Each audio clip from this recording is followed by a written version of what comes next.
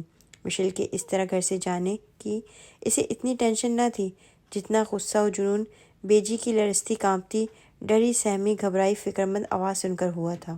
بیجی وہ واحد ہستی تھی جن کی خاطر وہ ہر کام کرنے کو راضی تھا جو اپنے لیے کبھی نہیں کر سکتا۔ وہ بات بھی ان کی خاطر ہی قبول کی تھی جو آج سہانے روح بنی ہوئی تھی۔ ان کی خاطر ہی وہ مشیل کو برداشت کر رہا تھا۔ اس وقت بیجی کی فکرمندی نے اسے جھنجھوڑ ڈالا تھا۔ وہ غصے اور جنون کی آگ میں جل رہا تھا۔ بیجی کوئی کمزور اعصاب یا متنفر کر دینے والی عورت نہ تھی۔ وہ از حد صابر اور درگزر کرنے کی عادت کی مالک تھیں۔ وہ جانتا تھا اب بھی خوف و پریشانی کی انتہاؤں کو چھو کر انہوں نے اسے مطلع کیا ہے۔ تصور میں وہ ان کی پریشان صورت و کیفیت دیکھ کر مضطرب ہو رہا تھا۔ نامعلوم کتنے لمحات اسی حالت میں گزر گئے۔ اس دوران فون کی کئی بیل بج کر خاموش ہو گئیں، مگر اس وقت وہ ایک قیامت سے گزر رہا تھا۔ کسی جانب یہاں اس کا دھیان نہ تھا۔ میں آئی کم ان سر؟ سیکرٹری کی آواز سن کر اس نے پیشانی سے ہاتھ اٹھایا تھا اور ساتھ اس سے اندر آنے کی اجازت دیتے ہوئے سیدھا ہو بیٹھا تھا۔ سر، آپریٹر روم سے آپریٹر نے پیغام دیا ہے کہ ضروری کال آ رہی ہے اور آپ ریسیو نہیں کر رہے ہیں۔ سیکرٹری نے مؤدبانہ انداز میں اطلاع بہم پہنچائی۔ اوکے تھینکس، ایک کپ کافی بھیجیں۔ سیکرٹری یس سر کہہ کر چلا گیا۔ وہ ذہنی کثافت و غصے کے غبار سے آزاد نہ ہوا تھا کہ دوبارہ ٹیلی فون کی بیل بجنا شروع ہوئی تھی۔ اس نے ہاتھ بڑھا کر ریسیور اٹھا لیا۔ سر، لائن پر حسن بیگ صاحب ہیں۔ دوسری طرف سے آپریٹر کی مؤدبانہ آواز سنائی دی اور حسن بیگ کا نام سن کر غیر ارادی طور پر اس کے چہرے کی سرخی میں اضافہ ہو گیا تھا۔ پیشانی کی شکنیں مزید بڑھ گئیں، مٹھیاں بھنج گئی تھیں۔ Hello sir, are you okay? اس کی طرف سے جواب میں خاموشی نے آپریٹر کو ہراساں کر ڈالا۔ وہ پریشان کن لہجے میں گویا ہوئی۔ یس، لائن کلیئر کرو۔ آپریٹر نے لمحے میں لائن دے دی تھی۔ ہیلو شاویز، ٹھیک تو ہے نا آپ؟ ریسیور سے حسن بیگ کی گھبرائی آواز سنائی دی۔ ان کی آواز سن کر اس کے اندر تک سرد لہر دوڑ گئی اور دل میں پہلا خیال یہی آیا کہ یہی وہ شخص ہے جس کی خاطر ان کی پرسکون زندگی میں ایسے اذیت ناک اور ناقابل برداشت دن رات چلے آئے ہیں جن کو برداشت کرنا اب مشکل ہی نہیں ناممکن نظر آ رہا ہے۔ ہیلو ہیلو ہیلو شاویز بیٹا، کیا بات ہے؟ کوئی پریشانی ہے؟ کیوں خاموش ہو؟ میں کب سے کال کر رہا ہوں، آپ ریسیو ہی نہیں کر رہے تھے۔ میں نے آپریٹر سے معلوم کیا تو اس نے بتایا کہ آپ آفس میں موجود ہیں۔ کافی دیر بعد آپ نے کال ریسیو کی ہے، اب بھی خاموش ہے۔ خیریت تو ہے نا میری بیٹی؟ میری مشل کیسی ہے؟ وہ ٹھیک تو ہے نا؟ ان کے لہجے کی بے قراری اضطراب میں ڈھل گئی تھی۔ وہ ایک سانس میں بولتے چلے گئے، جنہیں دوسروں کی خیریت مطلوب نہیں ہوتی، جو کسی کی خوشیوں سے سروکار نہیں رکھتے۔ مجھے نہیں معلوم سر، وہ خود خیریت سے رہتے ہیں یا نہیں، انہیں خوشیاں راز آتی ہیں، یا وہ بھی اسی طرح نامراد اور بیکل اور بے سکون رہتے ہیں۔ کیا کہہ رہے ہیں آپ؟ کیا ہوا بیٹا، صاف کہو۔ وہ ازحد بوکھلاہٹ اور پریشانی کا شکار ہو گئے تھے۔ خطرے کی گھنٹی انہیں اپنے کانوں میں نہیں دل میں بجتی محسوس ہوئی تھی۔ آپ کی صاحبزادی آج نامعلوم پہر میرے غریب خانے سے جا چکی ہیں، بغیر اطلاع اور بغیر اجازت کے۔ اس نے اپنے لہجے کی تلخی اور تندی چھپانے کی صحیح بالکل بھی نہ کی۔ اس کے سخت و تند لہجے کی ناگواریت اس کی ذہنی دباؤ کی خماس تھی۔ اوہ، یہ کیا ہوا؟ وہ کہاں گئی؟ میں کیا کہہ سکتا ہوں؟ اس کا انداز لاتعلقی اور تنفر سے بھرپور تھا۔ یہ کیسے ہو سکتا ہے؟ میں مشل کو آپ کے اور بیجی کے سپرد کر کے آیا تھا۔ یہی غلطی ہوئی آپ سے۔ اپنی مرضی سے جینے والی لڑکی کو آپ نے فیڈر پیتی بیبی سمجھ رکھا تھا، جو اتنی معصوم اور سعادت مند تھی کہ اس کے پاپا نے جس کی انگلی سے تھما دی، وہ ساری زندگی اسی انگلی کو تھام کر گزار دے گی۔ فار گاڈ سیک شاویز، میری کیفیت سمجھنے کی کوشش کرو۔ میں اس سسپینس کو سمجھنے کی طاقت نہیں رکھتا۔ کیا ہوا ہے؟ سر، بچپن میں بیجی کہا کرتی تھی، بیٹا کبھی غلط کام نہیں کرنا، کبھی برے کام نہیں کرنا۔ جو غلط اور برے کام کرتے ہیں، اللہ میاں انہیں سزا دینے کے لیے دوزخ میں ڈال دیتے ہیں، جہاں انسان جل کر بھسم ہو جاتا ہے، مگر اسے سکون نہیں ملتا۔ وہ جلتا ہے، پھر درست ہو جاتا ہے، پھر جلتا ہے، پھر درست ہو جاتا ہے۔ اس کے درد، ٹرپ، تکلیف میں کوئی کمی نہیں آتی۔ دنیا میں ہر درد، ہر تکلیف، ہر طرف کی انتہا موت ہے، مگر وہاں نہ راحت ملتی ہے اور نہ ان تکالیف سے نجات دلانے والی موت، بلکہ عذاب در عذاب کا سلسلہ کبھی موقوف نہیں ہوتا، رواں رہتا ہے۔ اور یہ میری بد نصیبی کہہ لیجیے یا قسمت کی کہ لوگوں کو مرنے کے بعد ان کے اعمال کی سزا ملتی ہے۔ میں زندہ ہی جہنم رسید ہو گیا ہوں۔ میں نے بڑی سادہ زندگی گزاری ہے، برے کاموں سے بھی بچتا رہا ہوں، لیکن اب سوچتا ہوں شاید انجانے میں مجھ سے بڑے بڑے گناہ ہوئے ہیں، جن کا عذاب مجھے آپ کی بیٹی سے شادی کی صورت میں مل رہا ہے، جو میری قوت برداشت کو شکست دے چکا ہے۔ ایسے نہ کہو بیٹا، آپ تو بہت نیک اور سعادت مند بچے ہیں۔ یہ سزا تو میرے لیے ہے، جس کی لپیٹ میں آپ بھی آ گئے ہیں۔ میں مانتا ہوں مشی جیسی ہٹ درم لڑکی کے ساتھ گزارا کرنا خود کو امتحان میں، آزمائش میں مبتلا کرنے کے مترادف ہے، اور اس امتحان میں آپ جیسے بہادر اور حوصلہ مند مرد ہی کامیاب ہوتے ہیں۔ مشی کم عقل اور ناسمجھ لڑکی ہے۔ پلیز سر، کم عقل اور ناسمجھ نہیں بلکہ بدتمیز اور اخلاق سے بے بہرا لڑکی ہے، جو نہ اپنے بڑوں کی عزت کرنا جانتی ہے، نہ اپنے سے وابستہ لوگوں کی پرواہ ہے اسے، بلکہ میاں بیوی کے درمیان بندے رشتے کی اس کے نزدیک کوئی وقعت نہیں ہے۔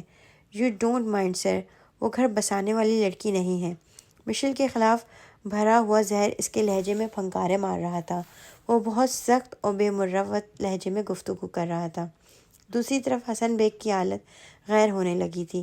ان کے اندیشوں، خدشوں نے حقیقت کی ردا اوڑھنی شروع کر دی تھی۔ شاویز کے لہجے اور طنزیہ گفتگو نے باور کرا دیا تھا کہ مشل نے یقیناً اس سعادت مند اور مخلص نوجوان کو ایسی ضربیں لگائی ہیں کہ وہ جو ہمیشہ آواز نرم کر کے نگاہیں جھکا کر شائستگی سے گفتگو کرنے کا عادی تھا، اس وقت تلوار بے نیام کے مصداق ان سے مخاطب تھا۔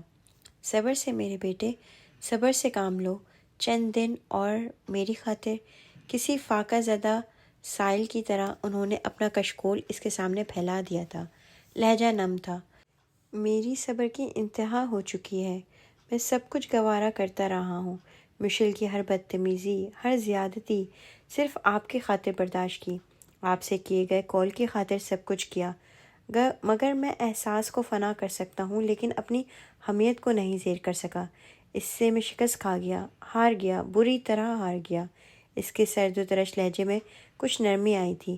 مشیل نے ایسا کیا جو آپ کی حمیت مجروح ہوئی؟ آپ کی سوسائٹی میں شاید یہ بات معیوب نہ سمجھی جاتی ہو، لیکن میرا ضمیر اور میری غیرت یہ بات، بلکہ بات نہیں، گالی کبھی برداشت نہیں کر سکی کہ میں اپنی بیوی کے منہ سے اس کے محبوب کے قصیدے سنوں۔ وہ چند لمحے خاموش ہوا تھا اور بیگ صاحب پر مکمل صورتحال واضح ہو گئی تھی۔ چند ساعتوں تک دونوں طرف خاموشی رہی۔ شاویز اپنے اندر ایک دم اٹھنے والی اشتعال کو روکنے کی کوشش کر رہا تھا اور حسن بیگ صاحب اسے تسلی دینے، سمجھانے کے لیے مناسب لفظوں کا چناؤ کر رہے تھے۔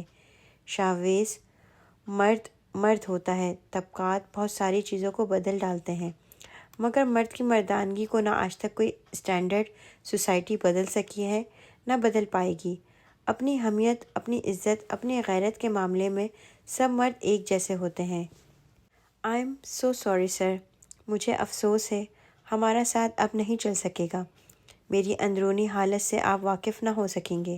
میں اپنے ساتھ ہونے والی زیادتی معاف کرنے کی ہمت رکھتا ہوں، مگر بیجی کے ساتھ زیادتی کرنے والے کو کبھی معاف نہیں کر سکتا، اور نہ ہی اپنی محبت و انا سے کھیلنے والے کو معاف کر سکتا ہوں۔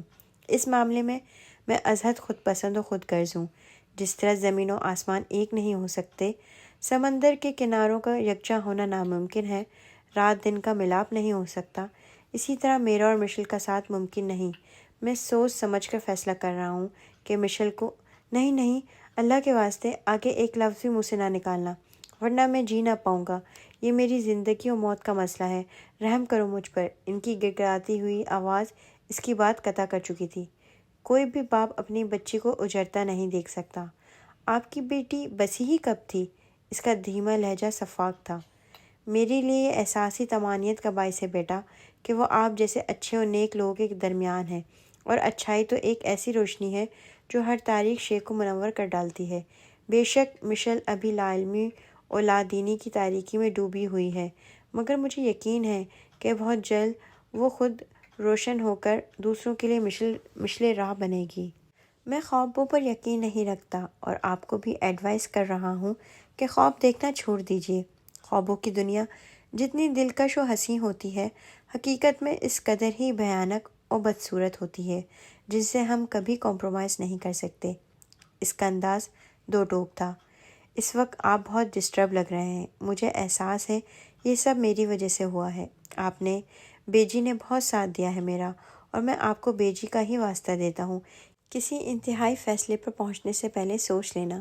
ایک مرد کی بربادی ایک خاندان کی بربادی ہوتی ہے، اور عورت کی بربادی معاشرے کی بربادی ہوتی ہے۔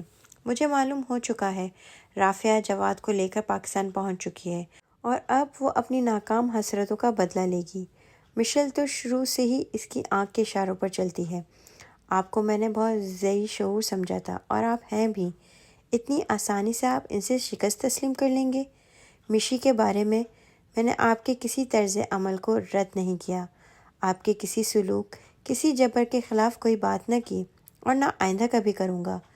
آپ نے کہا آپ انا پسند ہیں، حمیت کے بنا آپ ادھورے ہیں، تو رافعہ سے جیتنا بھی آپ کی انا و حمیت کی جیت ہے۔